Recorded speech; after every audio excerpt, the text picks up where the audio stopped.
बेटी की परवरिश। जिंदगी किसी को किस मोड़ तक ला सकती है। एक दिन कविता अपने पति से कहती है, कौन है ये बच्ची, बताते क्यों नहीं, क्यों लेकर आए हो इसे यहाँ? कविता, ये मेरी बच्ची है। माँ पापा मेरी शादी शिवानी से करने के लिए मान नहीं रहे थे, लेकिन मैं उससे बहुत प्यार करता था। अब वो इस दुनिया में नहीं है, लेकिन सन्निका की जिम्मेदारी मेरी है। इसे मैं अपने पास ही रखूंगा। कविता ये देखकर सुनकर सन्न रह जाती है। कैसी बात कर रहे हैं आप? लोग क्या कहेंगे? मैं कैसे इस बच्चे के साथ जीवन चलाऊंगी? देखिए, इसे देखकर मुझे टेंशन हो रही है। आप इसे ले जाइए यहाँ से। मेरी भी तो बेटी है, मैं उसका हक कैसे मार दूं? दिनेश कविता को किसी तरह समझा लेता है। देखो सन्निका, ये आज से तुम्हारी माँ है, इन्हें तुम्हें माँ कहना है। कविता को तो सन्निका को देखना भी गवारा नहीं है, फिर वो उसकी माँ कैसे बन पाती? और शायद दिनेश भी ये हकीकत जानता था। कुछ साल बाद देखिए, अब राधिका बड़ी हो गई है, उसके लिए किसी अच्छे घर का रिश्ता देखिए ना। शादी तो करवानी है ना? हाँ, लेकिन सन्निका उससे बड़ी है, पहले तो उसकी शादी तय करेंगे ना। जमाना जानता है कि वो एक नाजायज लड़की है, कोई उससे शादी क्यों करेगा? ऐसे भी आता है क्या उसे, जो कोई उसे अपने घर की बहू बनाएगा? तभी वहाँ सन्निका आ जाती है। पापा, मुझे स्कॉलरशिप मिल गई है, आगे का सारा खर्चा यूनिवर्सिटी वाले उठाएंगे। मैं कल ही वहाँ हॉस्टल में शिफ्ट हो रही हूँ। लो, सुना दिया ना फैसला। अरे अब क्यों शिफ्ट हो रही हो? पहले ही हो जाती शिफ्ट। दुनिया में यूं कालिक तो ना होती हमारी। क्या यार कविता, एक तो खुशी की बात है कि लड़की को कुछ आगे बढ़ने पढ़ने का मौका मिल रहा है, लेकिन नहीं, तुमको तो केवल ताना मारना ही आता है। जाकर देखो शिवानी क्या कर रही है। अरे हाँ, मैं शिवानी को दूध देना भूल गई, वो कैसे उठेगी? कविता को ये सुनकर गुस्सा आ जाता है। हाँ हाँ, अपनी किताबों से फुर्सत मिले तब ना। मेरी बेटी ना कुछ खाए ना कुछ पिए, यही तो चाहती हो तुम। सन्निका, जिसने कभी कविता से बात ही नहीं की थी, क्योंकि वो उसे हमेशा कोसती, वो वहाँ से बिना कुछ कहे निकल जाती है। खाना तो पूरा बन गया, अब जाकर आराम से पैकिंग करती हूँ, कल वक्त से निकल जाऊंगी। देखिए जी, वैसे तो ये लड़की मुझे एक आंख पसंद नहीं, अपने कमरे में पैकिंग कर रही है। अरे मुझसे तो कभी बात भी नहीं करती। आप साफ साफ बोल दीजिए उसे कि घर से जाएगी तो सारा काम कौन करेगा? उसकी माँ।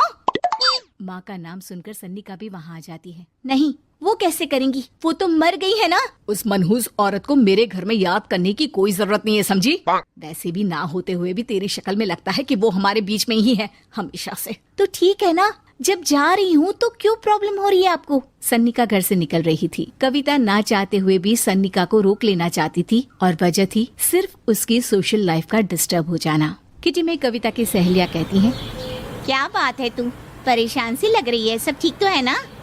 क्या हुआ, उस सन्निका ने फिर कोई तमाशा किया क्या? अरे नहीं नहीं, चली गई, वो तो ऑक्सफोर्ड की कोई NGO है, उसकी स्कॉलरशिप मिली है। मेरा भाई बता रहा था कि उसका तो फ्यूचर ब्राइट है। अरे चल ना, तुझे क्या, तेरा तो पीछा छूटा उससे। अरे कैसे क्या नहीं, घर का सारा काम करती थी। इसकी छोटी बेटी को भी तो उसी ने संभाला था, याद है? उसकी छोटी बेटी का जो केस हुआ था, वो भी अपने सर ले लिया था। हाँ, तो बदले में सारा खर्चा भी तो हम लोग ही उठा रहे थे ना। और पता है, वो मुझसे बात भी नहीं करती, जैसे पता नहीं मैं ही उसके माँ के मरने के लिए जिम्मेदार हूँ। अरे खुद को क्यों दोष दे रही है? तूने जो किया शायद कोई नहीं करता। कविता को समझ में नहीं आ रहा था कि उसके साथ ऊपर वाले ने ऐसा क्यों किया। वो शाम को घर आती है।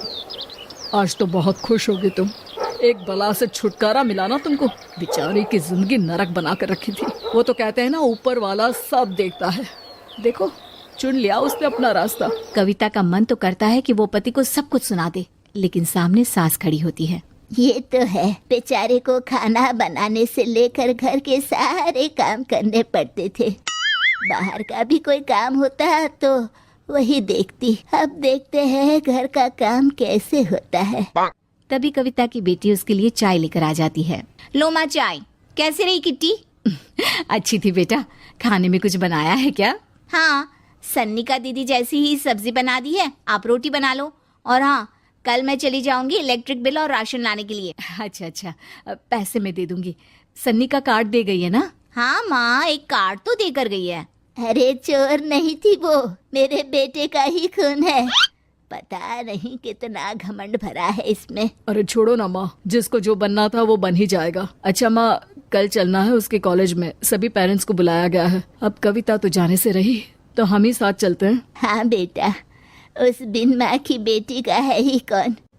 अब क्या था, कविता का गुस्सा फूट पड़ता है। हाँ, आप लोगों के जैसे तो इंसान नहीं देखे मैंने। अरे मेरे सामने ही अपनी नाजायज बेटी को लाकर बिठा दिया।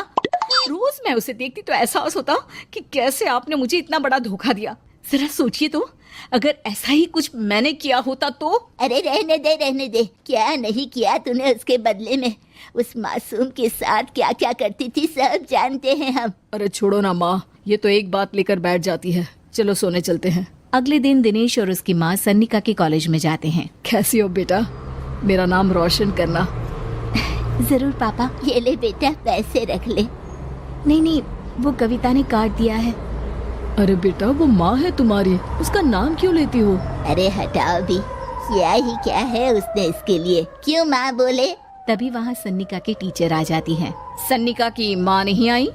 जी नहीं, वो घर में बेटी है ना, सबका एक साथ आना तो मुमकिन नहीं था।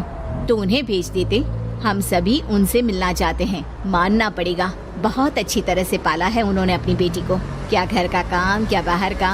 कॉन्फिडेंस तो कूट कूट कर भरा है। पैसे रुपये के लिए भी इसे किसी का मुंह नहीं देखना पड़ता। स्कूली शिक्षा भी लाजवाब है। पिता और दादी को एहसास होता है कि जिस कविता के पालन पोषण पर उन्हें हमेशा से शक रहा, वो सन्निका के भविष्य के लिए किसी वरदान जैसा साबित हुआ।